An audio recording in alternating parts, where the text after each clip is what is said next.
Welcome guys, araw na naman ng pagpasok at tanghali ang tapat ang pasok ko.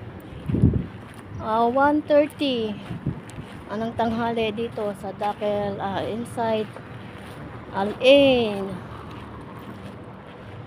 Look guys, how hot here. Too much hot. But tiis-tiis lang hanggang makarating sa bus stop. Ganyan tayong mga mahihirap na buhay sa pagtitiis. Look guys. Kala nyo masarap dito. Kala nyo madali ang pera. Ang buhay dito, sasabihin nyo mahal ang bilihin dyan. Mahal din ang bilihin dito. Magkasing katumbas lang. Parehas lang din.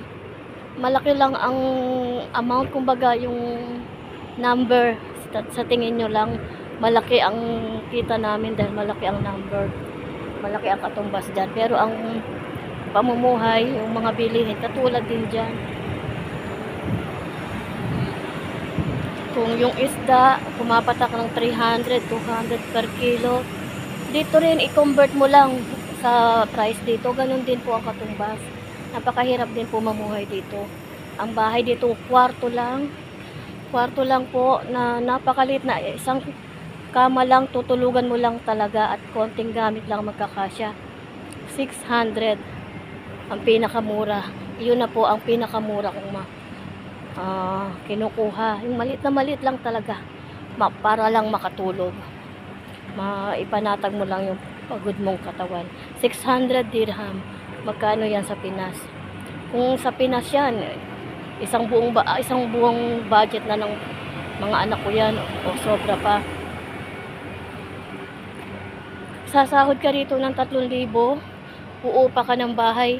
Yung pinakamura kung hindi ka maselan, kung hindi ka maarte. Hindi ako maarte, basta may matulugan lang. 600 na pinakamura. Ang pagkain mo, kung hindi ka magtitipid, baka lumampas ka sa 500 o 400, 400 o 500 dirham kung hindi ka magtitipid ha. Ako kasi si katipiran, ang ulam ko pag nagluto ako umaabot ng 5 araw. Tapos ano pa ba, so doon pa lang ubos na ang 1,000 mo. O kung minsan, kaya ayoko lalabas ng room ko pag ako off o day off. Pag wala rin lang part-time, naka-stay na lang ako sa room ko kasi pag lumabas ako, hindi ka makakatiis. Pag tingin-tingin ka sa labas, hindi ka makakatiis na hindi bumili, maaakit ang mata mo. Kaya pag walang part-time, walang alok sa akin na part-time, pag day off ko, stay na lang ako sa kwarto ko. Nakahiga maghapon, pagkatapos maglaba, maglinis, nakahiga na lang ako niyan.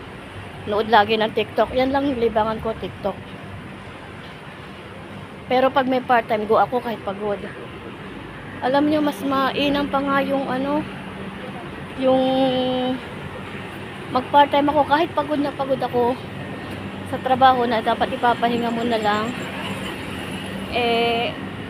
Nahahata ka pa rin magtrabaho dahil sayang pa rin yun yung 100 o 150 na ibabayad sa'yo.